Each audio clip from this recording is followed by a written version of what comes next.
여야 총선 대진표가 하나씩 완성은 돼가는데 공천을 두고 당 내부는 물론이고 여야 간에도 이런저런 공방이 끊이질 않고 있습니다.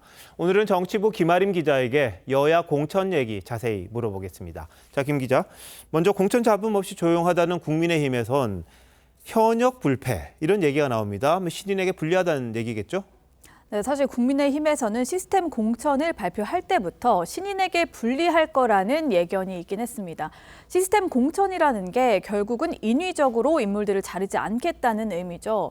현역 의원 113명 중에서 비례대표를 뺀 하위 10%, 그러니까 컷오프 대상 7명과 일부 불출마자들을 제외하고는 대부분이 단수 추천이나 경선으로 가고 있는 분위기입니다. 자, 근데 경선을 하면 현역 의원에게 대체로 유리하다 이렇게 알려져 있지 않습니까? 네, 그렇습니다. 경선 득표율 3선 이상 다선은 마이너스 15%, 하위 평가자는 마이너스 20%를 적용을 하고요.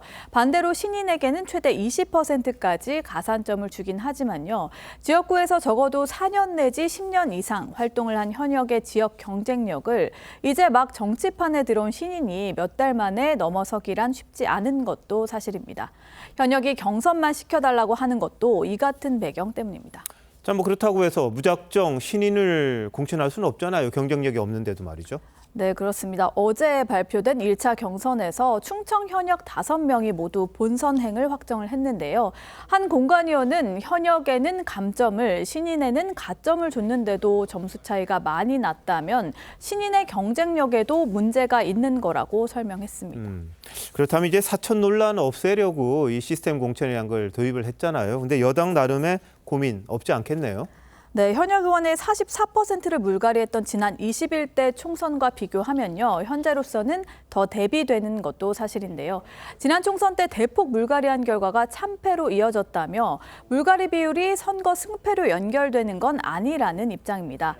다만 당에서 일부 탈락자들에게 수도권의 다른 지역구로의 이동을 제한하거나 아직 공천이 진행 중인 강남과 같은 우세 지역에선 추가 공모를 통한 국민 공천제 등도 논의하고 있습니다. 네, 국민의힘에선 조용한 공천이 목표인 것 같다. 이런 비판도 좀 나오고 있습니다.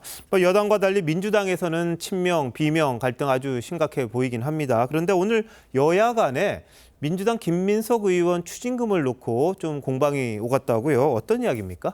네, 당 상황실장인 김민석 의원이 어제 국민의힘은 시스템 4천을 한다라고 한 말이 발단이었는데요. 민주당은 8년 전부터 시스템 공천 틀이 유지되고 있지만 국민의힘은 한동훈 위원장과 윤재욱 원내대표가 당무 기여도 채점을 하는 게 결국 4천이라는 주장이었습니다. 그러자 한 위원장이 추징금도 다 안 낸 김 의원에게 공천을 준 게 무슨 시스템 공천이냐 이렇게 반박을 한 건데요. 김 의원은 이미 추징금을 완납했다고 재반박했습니다. 그럼 누구 말이 맞는 겁니까? 네, 김 의원은 지난 2010년에 정치자금법 위반 혐의로 벌금 600만 원에 추징금 7억 2천만 원을 받았는데요. 미납 논란이 있었죠. 저희 취재진이 검찰에 확인을 해보니까요. 김 의원이 추징금을 완납은 했는데 그 시기가 지난 1월 31일이라고 합니다. 민주당이 김 의원에 대한 공천 적격 판정을 내린 날은 이보다 약 열흘 전인 1월 18일입니다. 이를 두고 한 위원장은요, 추징금을 다 내지 않은 상태에서 공천 적격을 받은 거 아니냐고 한 거죠. 김 의원 측이 여러 차례에 걸쳐서 나눠냈다고 한 걸로 봐서는요, 추징금 완납은 공천 적격 판정을 받은 뒤 이루어진 걸로 보입니다. 네, 공천이 진행될수록 논란도 여러 갈래로 진행이 되고 있군요. 김 기자, 잘 들었습니다.